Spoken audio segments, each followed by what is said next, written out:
बालपुरी गांव में रामू अपने बेटे के साथ रहता था। अरे वो छोटू, उठ जा, मैं खेत में काम के लिए जा रहा हूँ। तेरे लिए नाश्ता बना के रख दिया है, याद से कर लियो। रामू ये कहकर खेत में काम के लिए चला जाता है। अरे ओ रामू, खेत से सारा काम खत्म करके जाइयो आज। जी मालिक, बेफिक्र हो जाएं, आज मैं सारा काम खत्म करके जाऊंगा। ये कहकर रामू का मालिक खेत से चला जाता है और रामू अपना काम करना शुरू कर देता है।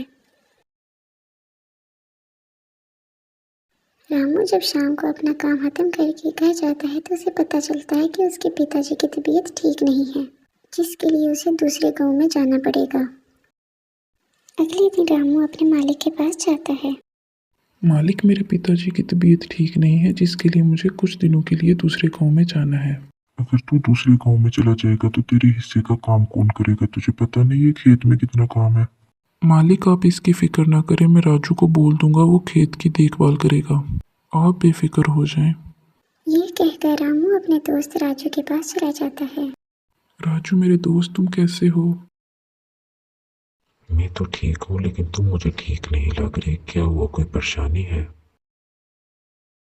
मैं तो ठीक हूँ, बस पिताजी की तबीयत नहीं ठीक, मुझे दूसरे गांव जाना पड़ेगा। क्या तुम मेरे खेत की देखभाल कर दोगे कुछ दिनों के लिए? अरे ओ रामू, तू फिक्र ही ना कर, मैं तेरे खेत की देखभाल कर दूंगा। तू बेफिक्र होके जाओ और पिताजी को मेरी तरफ से भी पूछना। ये सुनकर रामू इत्मीनान से दूसरे गांव की तरफ चला जाता है।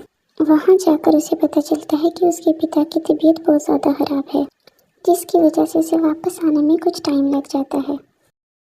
रामू वापस आकर जब खेत में काम करने के लिए जाता है, मालिक माफ़ करना, मेरे पिताजी की तबीयत ज़्यादा ख़राब हो गई थी, जिसकी वजह से कुछ वक्त लग गया है, लेकिन अब मैं वापस आ गया हूँ। मैं दोबारा से सारा काम संभाल लूँगा। मुझे अब तुम्हारी जरूरत नहीं है, तुम चले जाओ, मेरे पास राजू अब काम करेगा।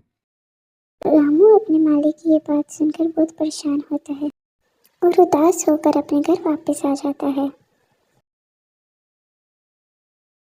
अपने पिताजी को उदास देखकर छोटू अपने पिता से पूछता है, पिताजी क्या हुआ, आप बहुत परेशान लग रहे हैं। रामू छोटू की ये बात सुनकर उसे अपनी सारी बात बताता है कि उसके मालिक ने उसे निकाल दिया है काम से, और रामू से बोलता है कि अब मैंने सोच लिया है, मैं शहर जाकर काम करूँगा। अगले दिन सुबह वो दोनों शहर के लिए निकल पड़ते हैं।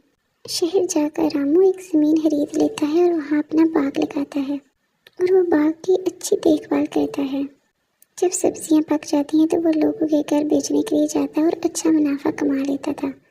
रामू बहुत मेहनती था और उसकी सब्जियाँ भी बहुत अच्छी होती थी, लोग उससे बहुत ज़्यादा खरीदते थे।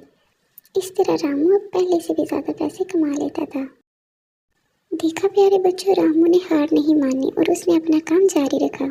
इसलिए हमें भी हार नहीं माननी चाहिए और हमेशा हार्ड वर्क करना चाहिए। अगर आपको आज की मेरी स्टोरी अच्छी लगी तो हमारे चैनल को सब्सक्राइब और वीडियो को लाइक ज़रूर करना। शुक्रिया।